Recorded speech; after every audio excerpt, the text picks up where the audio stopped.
Hi, welcome everyone. I see people are slowly coming in. Thank you all for joining us today.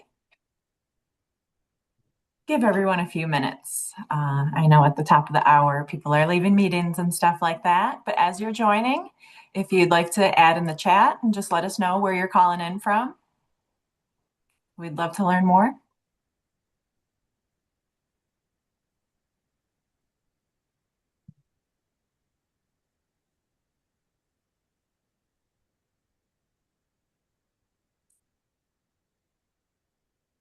Columbus, Columbus, Ohio. Are you on the country who's still in winter, or are you in the side of the country that's dealing with warmer temps this time of year? It seems like everyone's got the opposite right now.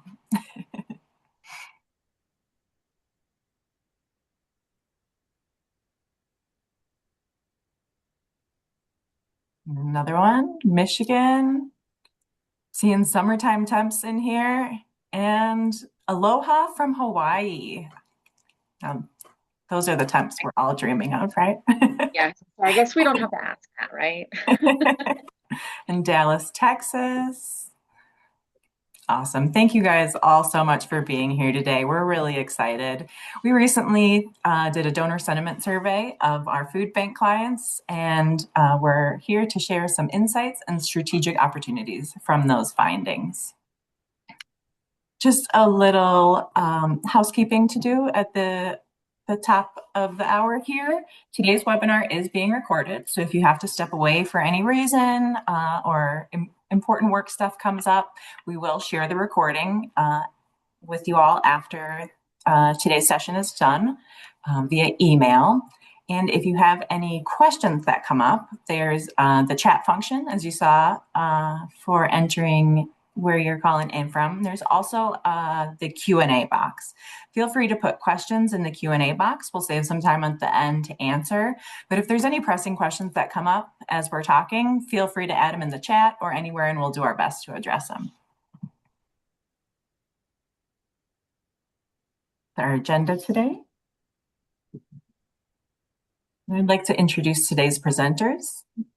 Joining me here today is Liz Lowe, our VP of Client Relationships, and Riann Hartmann, our Director of Analytics. Liz, care to share a little bit about yourself? Sure. Hi, everybody. Welcome. Thank you for joining us. Pretty exciting stuff today, but I am Liz. I head up our division for food banks. I've been in this space for 22 years now. I started when I was 5, if anybody's curious. But I live and breathe all things food banks for us. Analytical mind was the last hat that I wore. So really excited to dive into our presentation today, which is a little bit of a different look, more from the donor lens than from our typical KPI or benchmark reports. And I have Riann here with me, who is one of our director of analytics, and she can share a little bit about her background. Thanks, Liz. Yes, similarly, I've worked with food banks for and analytics for the past couple of decades, and I can't believe I'm saying decades now, but food banks are near and dear to my heart. Since I was about 15 years old, I volunteered, and I still do religiously. So I'm glad we could all meet today and talk about something that we truly are all convinced that is a worthwhile mission. And yeah, I think for all of our food bankers here, they absolutely understand once it's in your blood, it's in your blood, and it's a for life kind of mission. So exciting to share some of the things that we have found from our recent donor survey. So the executive summary for today. Donors are motivated. We all know this. And we recently saw this during the outpouring of support during the last quarter.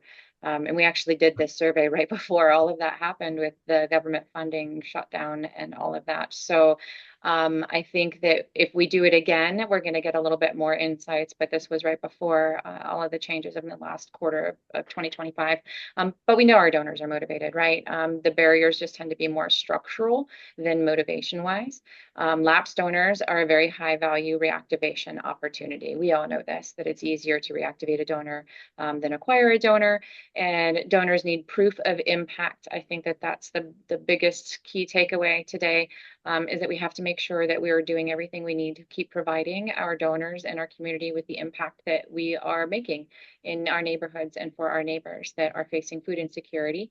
And community-centric messaging outperforms crisis appeals.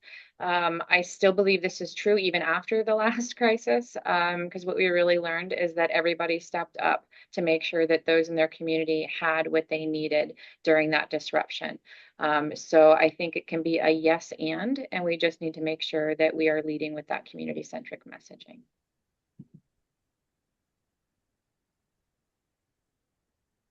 That's right. And as Liz was saying, the donors are definitely emotionally invested. We all know that. So the barriers have to be structural. They're not motivational, and the data shows us that motivation isn't really the issue.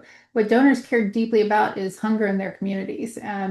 So much so that 46% say that they give because they want to ensure that no one in their community goes hungry. And overall willingness to give remains very strong. 83% say that they're likely to give to a food bank in the next year. But when we ask people why they haven't given recently, the most common answer was actually very simple. It's just that they had not been asked. About 25% of lapsed donors say they haven't received a recent invitation to give.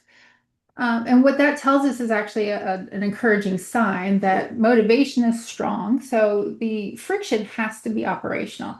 And that means the opportunity isn't going to be convincing people to care more. It's really around activating the motivation that already exists. And another signal from the survey is how much that opportunity exists with lapsed donors. About 66% say that they're likely to give again in the next 12 months, which tells us that many still feel very connected to their missions. But when we compare that to sector benchmarks where recapture rates are typically closer to 1 to 4%, there's definitely a clear gap between that intent and what we see in actual performance numbers. And that gap suggests that many lapsed donors aren't really just disengaged, they're just simply underactivated. And which makes reactivation one of the most practical growth opportunities. And that's reaching out to donors who already know the organizations are open and are open to giving again.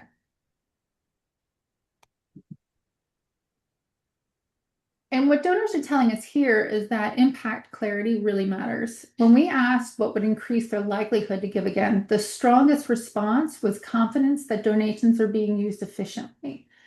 56% said their likelihood to give would increase if they knew funds were used efficiently. And another 33% said seeing the impact of their past giving would make them more likely to give again. 27% said personal or localized stories helped strengthen that connection. And so taken all together, that signal is very clear. The donors aren't necessarily asking for more urgency. They want evidence that their gift made a difference. And when that impact is visible, it naturally makes that next invitation to give much easier. And another theme that emerges from the survey is how the donors were framing hunger. For many people, this issue feels very personal and very local. For example, 46% say they give because they want to ensure no one in their community goes hungry. And we also see their donors are thinking about hunger in both the short and long term. About 42% say they want to support both immediate relief and longer term solutions. And 27% say local personal stories about the people being helped increase their likelihood to give. And so the bigger insight here is that donors respond strongly to messages grounded in community and dignity and shared responsibility. It's not just about crisis and urgency. And when hunger is framed through neighbors and local families and real people, that cause feels so much closer to home and tends to strengthen engagement.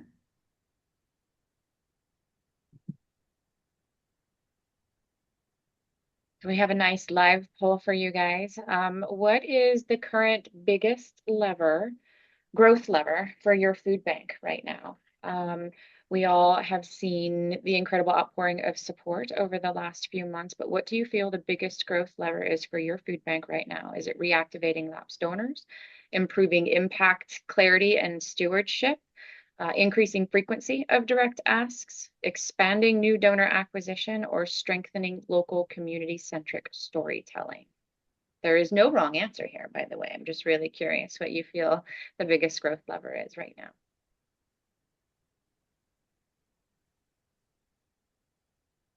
I'll give you Answers are coming in here. Give it just one more second. All right, let's see. Here's the results.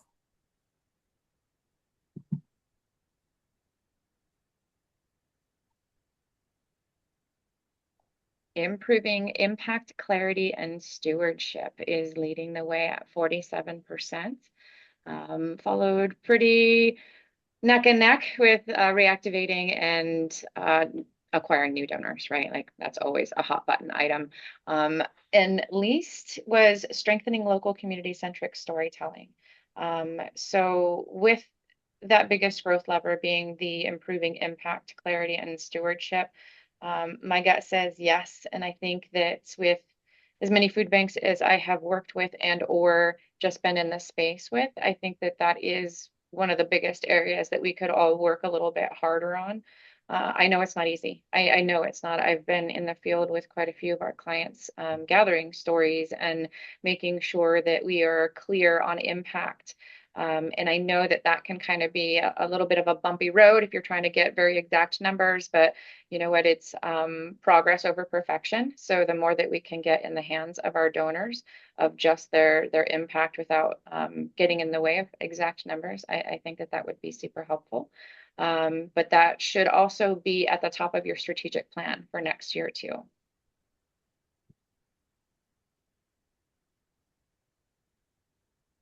So donor sentiment and motivations. I think, as we all know, hunger relief should feel personal, right? Because all of our food banks in the network are local. We are regional, local hunger relief agencies, and so donors should see it as local and personal.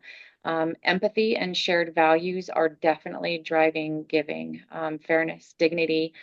Food is a basic human right. I mean, we all know this as food bankers, but donors are really starting to pick up on this more because we're telling the story in a different way. We're trying to make sure that we're telling it from the neighbor perspective rather than any kind of negative connotations to it. And that just gives way for less transactional donors and more transformational donors. Donors want to support both immediate and long-term impact. I think that that is a great indicator out of this survey, because when we're in the moment, we always feel like they want to solve that immediate need, right? That's what happens when you see this great big outpouring of support. But what they're telling us is that they're also in it for the long game, right? They want that long-term impact. So we have to make sure that we're following up on donor stories that we tell, that we are making sure that impact is clear of what they're doing in their communities daily, monthly, weekly. But continuing to tell that story rather than the assumption that they know by some of the campaigns that we're sending out. We have to make sure that all of the little boxes are ticked to make sure that we are also including impact and good storytelling messaging. And then food banks are, you have a unique broad donor appeal, right? It spans age, identity, income. Giving to food banks has a much wider donor base than a lot of your other types of nonprofits because it affects everybody. And everybody that has ever given to a food bank knows that you could just be one paycheck away from having the same issues as those in your community. So I think that we need to really lean into that and make sure that we're leaning heavily on the community impact of what these donors are doing. I don't think that they're detached. I don't think that there's donor fatigue happening. I think that we are just not answering or asking them in the way that they need to be asked. And that could be channel specific. It could be the way that we're asking. So it's just making sure that you're really taking a look at your own donors and your community and making sure that you're making that local connection.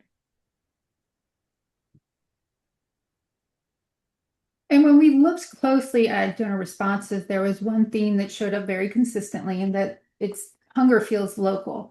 In our open-ended responses, donors frequently spoke of neighbors and local families and people in their own communities when they describe why they give.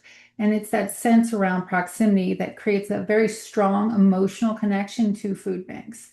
And rather than seeing hunger as a distant issue, donors tend to experience it as something affecting the people around them.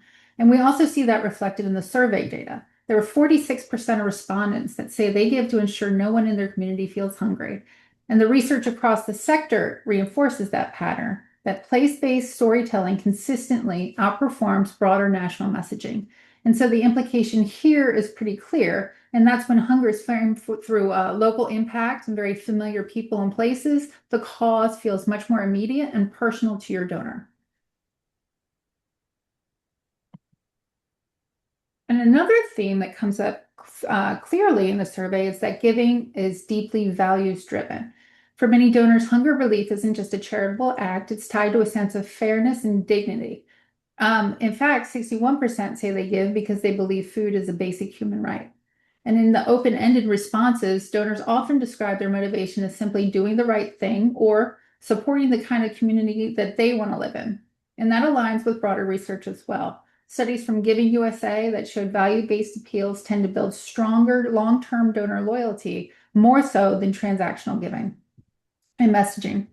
The takeaway here is that donors connect most when their values are reflected back to them.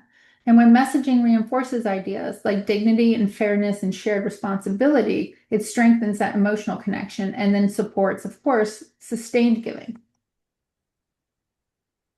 And we all want more of those sustainers right now, Right. right? And I think that because of the way that we're working hard to tell the story and make it more local, it does give us a better opportunity to acquire those sustainers and keep them on file longer due to the values-based way that they are giving. And then another insight from the survey is that donors really think about hunger in both the short and long term. They want to help families who need food today, but they also care about supporting stability over time. And in the survey, 42% say they give because they want to support both immediate relief and longer term solution, which tells us donors aren't responding only to crisis. They're also motivated by this idea that helping communities becomes more resilient. Sector research shows a very similar pattern. Messaging that combines immediate help with longer term progress tends to perform better than urgency only appeals. And so the takeaway is that donors respond well to a fuller story of impacts, one that shows both the immediate difference their gift makes and the longer term stability that it's going to help create. Now, a good strategic takeaway from this one here is just to remember that donors are motivated by balance, meeting immediate needs while helping those families build the stronger future. It's evident in every question that was answered during this is that the long term is really important to our donors too. So we want to make sure that we're blending all of that, the need for today, because there's always a need today, but what we're doing for sustainability for the people that are coming to food banks, how we're helping them get out of the situation that they're currently in. Your wraparound services, if you're a food bank that offer wraparound services, keep talking about that, because that's how donors really will be able to see the impact in the long term of how we're trying to help people get more sustainable for their own families. And one other thing that the survey highlighted was how broadly hunger relief resonates with donors. Unlike some causes that appeal specifically to a very specific audience, hunger tends to cut across age and income and geography and political identities. In fact, 72% of respondents say that hunger relief is an issue that matters to everyone, regardless of their background. And we see the same pattern in sector research. Studies from Giving USA and Fundraising Effectiveness Project show that human services, especially food banks, tend to attract a wider and more diverse donor base, so much more so than any other nonprofit sector. And so the implication here for fundraisers is very important, that the growth opportunity usually isn't about narrowing in on a very niche audience. It's about activating a broad base of people who are already very connected to this issue. And we had some really interesting strategic takeaways come out of the last quarter of 2025 as well. We did some messaging testing. We tend to think about food insecurity when it becomes a political football a little differently. And we were able to prove that it's not a partisan issue. It is a community issue, and people from both sides of the aisle came out in droves. And we did some testing between delivering messaging for a more progressive message to a more conservative message. And believe it or not, the conservatives were the bigger supporters during those campaigns. So it's really important to remember that this is a very broad base donor requirement to make sure that we are speaking to everybody.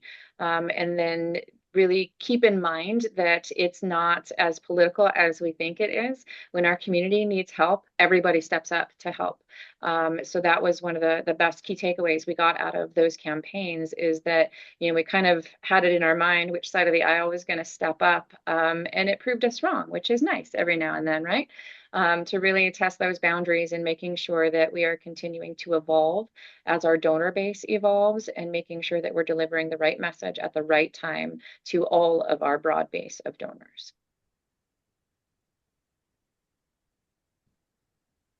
So if you could improve just one part of your donor experience tomorrow, what would it be? Would it be speed of follow-up or thanking your donors, clarity of impact reporting, the cadence of reactivation outreach, the personalization of asks, or storytelling? And we'll give everybody a few minutes to put that together.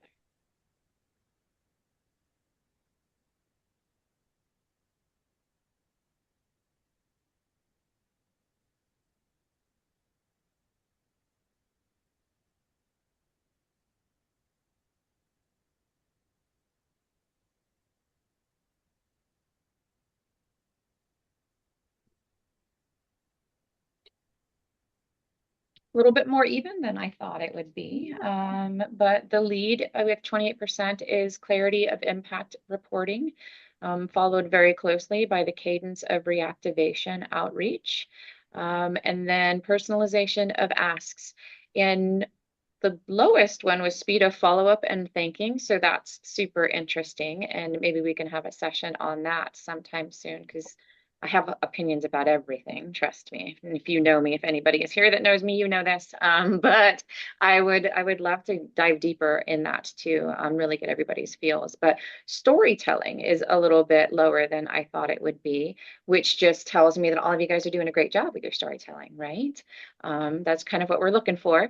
And I just saw a note that the CEO has really emphasized storytelling. Oh, yes, that's one of my biggest things too, is we got to make sure that we're telling the right story, right? Having that community impact. And I know that it can be a little hard and a little heavy to get out in the field and collect all of those stories, but it's worth it. It's absolutely worth it. And then something else to put on your bingo card: follow up with them in 6 months or a year, so you can tell that well-rounded story of, hey, they came to us because they needed some help, but because of the long-term impact that we're doing, this is where they're at now. And there's success stories everywhere. I see them all the time. I meet people that have gone through it too. So make sure that that's part of your storytelling, and it could be also be part of your impact reporting as well. So barriers and friction points. What we learned about barriers and friction points is the biggest barrier is simply not being asked. And I know everybody is gasping right now. Oh my gosh, we ask our donors all the time.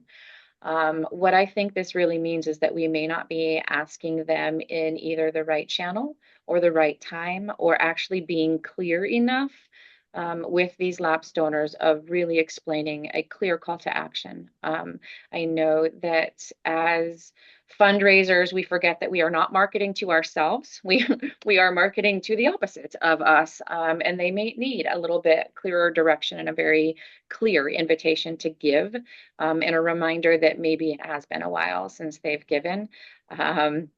And then the next one is unclear impact reduces confidence, right? And I think that it really goes back to the donors saying that, hey, we do need clear impact on what our dollars have done. If we can't make that clear line for them to be able to see that story clearly in a way that they're going to understand, not necessarily the way that we're going to assume they understand, I think that that's going to make a big difference. And yes, it comes down to trustworthiness. If you can really show your donors what is happening with the dollars that they're given in a human level, less so much about, we delivered 1 million pounds of food. donors can struggle with picturing what 1 million pounds of food look like. So if we can break that more down into digestible bits, I think that that's going to be super helpful. Competition and economic strain do play a secondary role here. Other causes and tight budgets do matter, but they're not primary blockers, right? We know that, I'm sure, like me, you guys have a ton of information coming through all of your news sources, your social media, all of that. So we're always competing to be the thing that we want our donors to give to. But I think the long game here is to really just make sure that we are top of mind for them. Need to make sure that you're staying in your local media. That's going to be your big learning for the year, is every time that happens, there's an outpouring of support. So it's just really making sure that competition wise, that you are up there for their attention.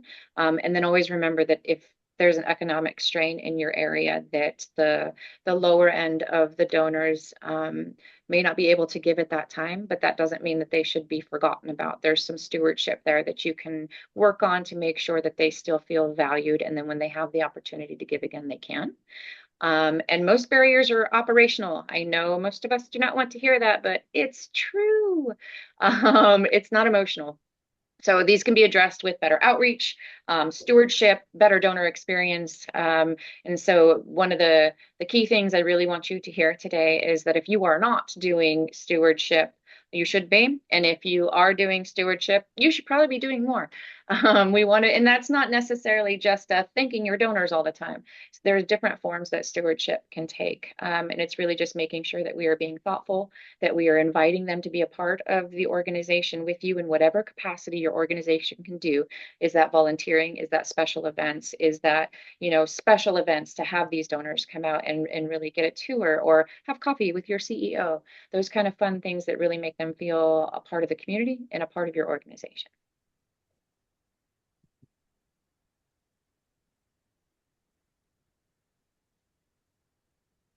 So what emotion does your current messaging lead with? Is it urgency? Is it community? Is it dignity? Is it efficiency? Or is it crisis? I'll give you a few minutes to answer those as well.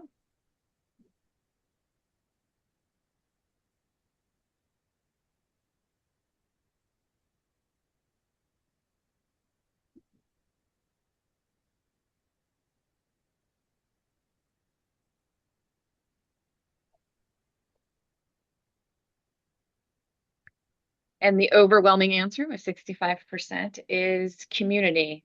Kudos. That's fantastic. We want to make sure that you guys are leading with community. Urgency. Recently, yes, I can absolutely get behind that. It's been a wild ride over the last few months. I'm sure you guys are all still reeling and feeling it and doing the okay, now what kind of assessments. Dignity is followed up with 12%. I love that. I think that we can also do a yes and here, making sure that it's community and dignity. We want to make sure that we lead with dignity, we story tell with dignity, all of those things. I really stress to everybody that I work with that dignity should always be a common factor in everything that we do, because this is our community. These are our people that we are helping, and we should always lead in a dignified manner. And then a tiny little 4% was crisis, and I get it. I feel like that's just going to be our life for the next few months, because SNAP is only funded through September, right? So we're going through this whole lead up, and we might do it again. But just remember that even in the times of urgency and in the times of crisis, lead with your community messaging, because that is what's going to keep your donors giving, because they want to help people right here in their area to make sure that they have what they need, and that nobody is having to wonder where their next meal comes from. So reactivation and recapture opportunities. What we learned here was that lapsed donors are still emotionally connected. 66% say they're still likely to give again, which is far above our typical reactivation rate. And I think that a little grain of salt here too is that lapsed donors tend to forget that they're lapsed. We find that quite often that somebody is like, oh my gosh, I give all the time. And yeah, my friend, you haven't given in like a year and a half. So it's kind of taking that along with it too, and reminding donors that it might have been a minute since they've given to you, and that can help recapture those donors too. Recapture obviously outperforms acquisition for return on investment. FEP benchmarks show 1 to 4% recapture norms versus strong willingness in this survey. And any of us that have been in this space for a minute know that it's just cheaper to recapture a donor than it is to acquire a new one. And it is also on the better end of retention if we're recapturing rather than acquiring new. Most lapsing is operational. We've talked about this a little bit. It's not emotional. So being not asked or not seeing the impact drives disengagement. And I also think that there could be a real deep look into where we're asking our donors as well. Channels matter. Especially if we are not as omni-channel as maybe we would like to be yet. I think that that needs to be something top of mind for any of your FY27 plans, is to make sure that you are in all your channels, that your donors are in and communicate in regularly as well. That's not just mail and email. You need to make sure that you're in social, that you're thinking about a texting program if you haven't done it yet, just to make sure that you are everywhere that your donors are, so top of mind. And reactivation is one of the fastest paths to growth. If you can get those donors to reactivate and then get them to give again in the following year, boom, they're now a multi-year donor, and they are more likely to stay on file. I think it's like 33% more likely to stay on file once they hit that category for a couple years in a row. So that gives us opportunities for more local impact storytelling to them. And it really also provides that extra bit of funnel growth that we're going to need, because all of our indicators are still that fewer dollars or fewer donors, more dollars. So we got to make sure that we are working on filling that bottom and top funnel. And we can do that by reactivating donors that just need a little bit of a push to remember to give.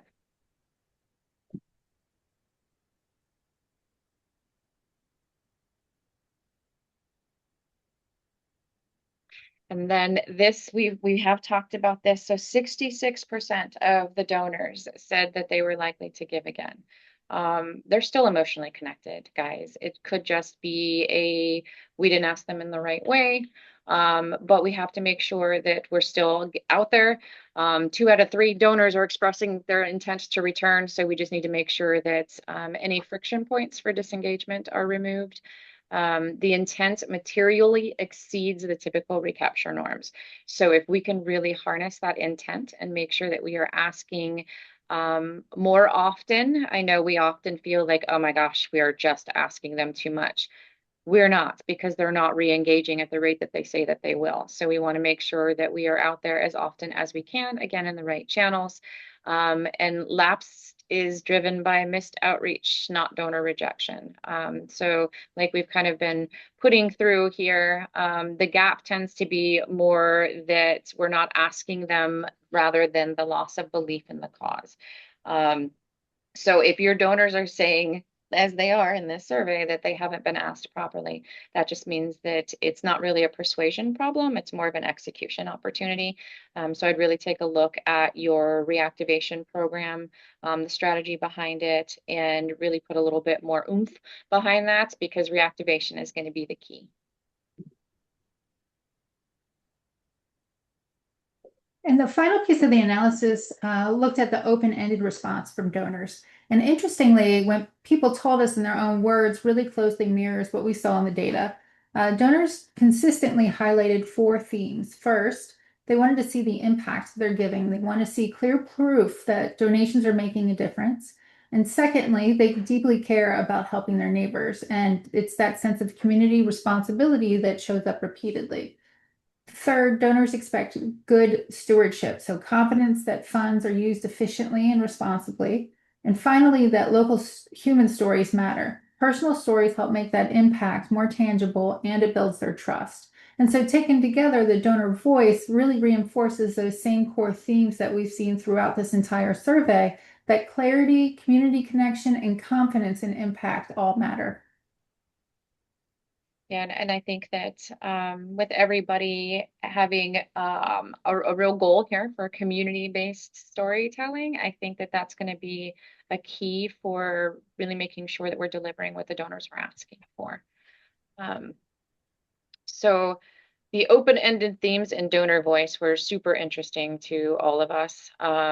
They want to see the impact of their giving. It's pretty obvious, right? Just making sure that we're transparent, and proof of results were the major themes. They care very deeply about helping neighbors. So having that community-based storytelling, community-based communications, appeals, stewardship, that's really going to be important because they want to continue to do the right thing. They expect stewardship and fairness. So concerns about waste, efficiency, and good use of funds are common. And anybody that's been in this space for longer than 5 minutes knows that as well. Because the one key thing about food banks is that we're really good about telling our donors that, 95 to 97% of whatever we're raising is going directly into their programs. So being community based, of course, donors are going to be really concerned about that. And if they are expressing any kind of concerns about waste, that's definitely your opportunity to really take a look at your program as a whole, and maybe start segmenting donors in and out of certain things. And normally waste comes down to mail. I mean, really, if we get down to brass tacks here, the first thing that's wasteful is mail. So really taking a look at your audiences there, finding some efficiencies if you can, and then making sure that you're in all the other channels. And then they also respond to those local human stories. So again, making sure that you're collecting those personal stories. It's really going to help inspire trust and strengthen that emotional connection. Because we all get transactional donors, don't get me wrong, but what we're really looking for are those transformational donors, the ones that are really mission focused and are going to stay on file the longest. And we do that by making sure that all of their needs are met. And the biggest one that they're really asking for is those personal stories. What they can easily pick out as somebody that looks like they are in their community, might be a neighbor. Because I know where I'm in and Ohio is going to be very different than, say, Hawaii, right? So as much as we would all love the weather of Hawaii, we don't want to show that on our pieces because it's not going to look local here. So the big strategic takeaway from this is that we're not facing a motivation problem. We just aren't. We're facing an execution problem. And the opportunity isn't to convince donors to care more, but to remove the friction through clearer asks, stronger stewardship, faster reactivation, organized organizations that are prioritizing that activation, invest in the warm audiences and consistently show that local impact are going to unlock that near-term revenue, and build more resilient donor relationships. And if we can keep our donors motivated and we can activate and drive that fastest ROI with the clarity and impact, to make sure that we're telling all of our stories with that local dignity-centered storytelling, you're going to see an improvement in your program. And like I said earlier, I know that we all strive to do that right now, but there is always a more that we can be doing, or a slightly different lens that we can be doing. And I would also really suggest that you're surveying your own donors as well. And not just your current donors. Go out to, deeper in your file and get some of their motivations as well. You're going to probably see something very, very similar to this because we did a vast across the US survey on this, but ask your donors what they're thinking, what they're feeling. And then once you get all those results, act upon them, because nothing feels less valuable than sharing your time and sharing your answers, and then nothing really changes. So that's just something to put in your back pocket if you have the ability to do that this year.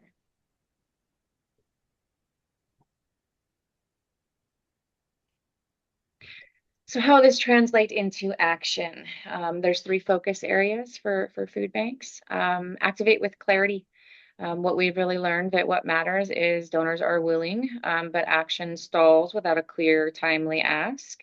And like I said, I know, gasp, oh my gosh, we are asking our donors. But apparently we are not asking in the way that we need to be. So I think it's really taking a look at your channels that you're using and the clarity of the ask. I think that that really matters. Speed to revenue is also driven by deactivation, not or decisiveness, not volume. So don't necessarily need to add more. We just need to be a little bit more clear in what we're doing. So explicit time-bound asks across the donor life cycle. And that's kind of important too, is making sure that you're speaking to donors in the life cycle that they're in. You can't speak to all donors the same way. So really segmenting what that looks like for your donors. Reactivation prioritized before expanding acquisition. I would think that that's pretty well known because nobody really likes to do acquisition, right? But if we can really start thinking about deeper reactivation priorities, I think that that's going to be a win for us because they're already warm prospects. They gave once. We've just got to figure out what the language is that we need to use, so they see that as their love language again and come back and start giving.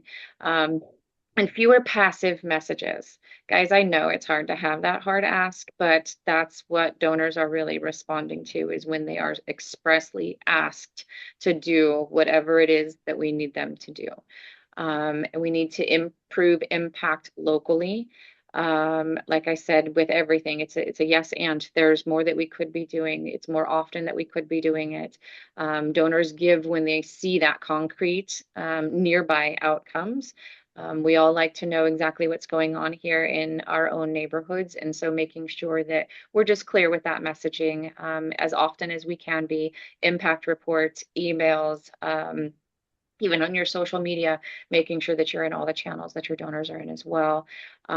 Make sure that you are grounding that message in your neighbors and your families, and where your communities are, rather than just a broad, like in our service area. We can all do a little bit deeper dives into exactly, county by county or neighborhood by neighborhood if we need to. Clear articulation of what a gift does, not just why it's needed. So it's another yes, and we need to make sure that they know that their giving is not just a transaction. This is why that it is needed, and this is what your gift is doing. It's not just feeding a family. Get a little bit deeper in that and explain what their gift is doing. Impact reporting that feeds directly into the next ask. So story arcs are important, right? Like, we're all sending out campaigns through the year, and so if we send this campaign that has an ask, your follow-up campaign to it or your next newsletter should be touching on what you previously talked to them about. So it's just creating that impact reporting into the ask, into the impact report, into the ask, and do this throughout the year. And then making sure you're closing that loop. Lapsing is usually operational, as we have said. It's not emotional. People still care, and people will always care. So it has to be an operational issue here, not an emotional one.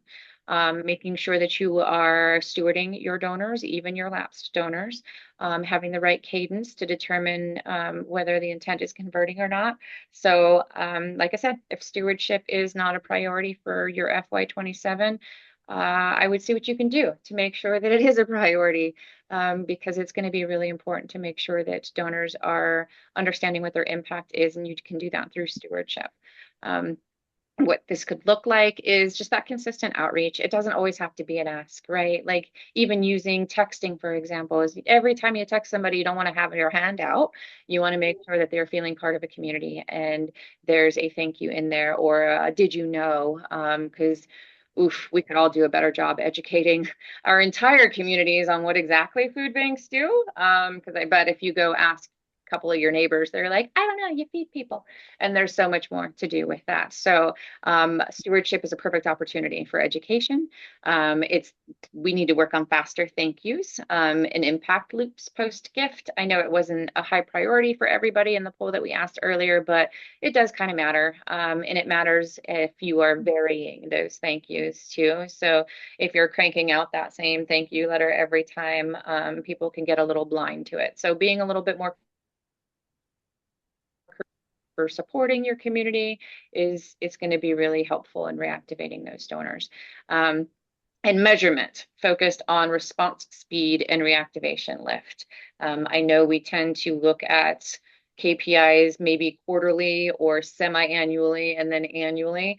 Let's start looking at what this looks like when if we speed up these things and we're doing all the things that we want to do, we need to be looking at how we're measuring these and how often we're looking at this. And I bet we're going to see some reactivation lift if we start ticking these boxes and making sure that we're closing that loop.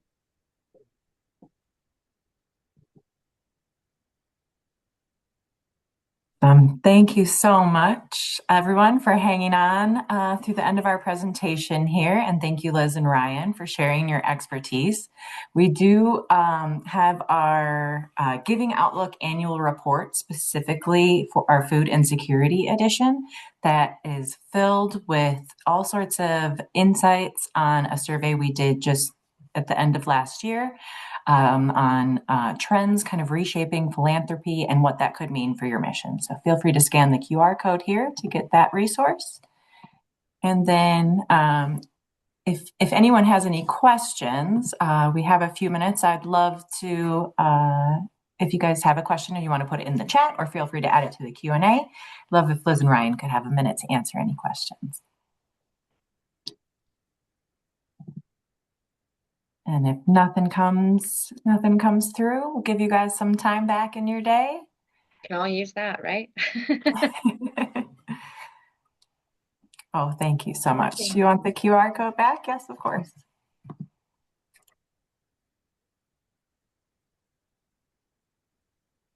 I'm glad everyone enjoyed the session today. Yeah, me too. If you leave with anything, know that we're all doing good work here, and we need to make sure that we're singing about all of our great work and keeping that emotional tie, right? Like it's once a food banker, always a food banker. It's because we're emotionally tied to it. So we need to make sure that we're sharing that with all of our donors, our community, even our non-donors, just making sure that everybody knows the great work that we're all doing. Absolutely. Very good point. And Olga, we will share the recording along with the slide deck. So you'll see that come through this afternoon. Somebody asked if we had other editions of the Giving Outlook. Yes, we have a healthcare and hospital foundation edition. And we also have just a general Giving Outlook. It's our flagship resource each year that covers every sector. If those are interesting to you, we'll include links in the follow-up email.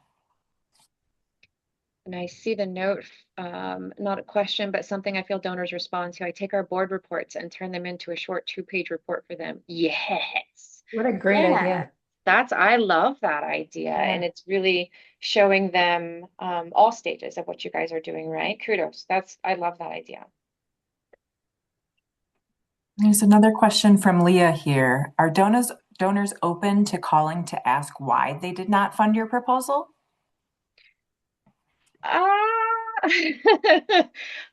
My gut would say no. But I think that if you have some loyal donors that are on your file that maybe have given in the past, I don't see why you wouldn't be able to. But really gut check yourself. If you do a couple of them and they seem really off put by it, nix that. I think it would be easier to do some of that through a survey where they don't feel that like human to human, I don't want to hurt anybody's feelings. People will be a little bit more honest in a survey because it doesn't have that one-to-one or like physically talking to somebody on the phone where you're just going to probably give an answer that may not be exactly how you feel.